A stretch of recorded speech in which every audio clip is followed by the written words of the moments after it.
अस्सलामुअलैकुम वरहमतुल्लाहि वबरकातुहू।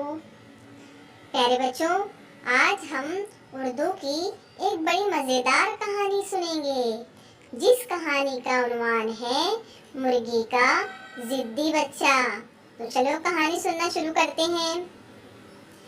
एक मुर्गी के 4 बच्चे थे। उनमें से एक बच्चा बहुत जिद्दी था।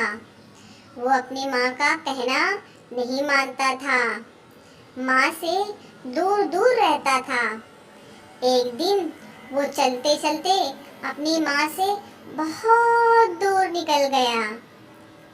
एक चील उड़ते उड़ते आई और उस जिद्दी बच्चे को अकेला देखकर उसे झपट कर ले गई। तो प्यारे बच्चों, इस कहानी से हमें ये नतीजा हासिल होता है, हमेशा माँ बाप का कहना मानना चाहिए और जिद नहीं करना चाहिए। प्यारे बच्चों, ये कहानी को आप बार बार सुनो और सुनने के बाद अपने दोस्तों सहेलियों को सुनाओ और अपनी बयान में इसको लिखो। मिलते हैं हम अगली कहानी में, तब तक का अल्लाह हाफिज। Thanks for watching.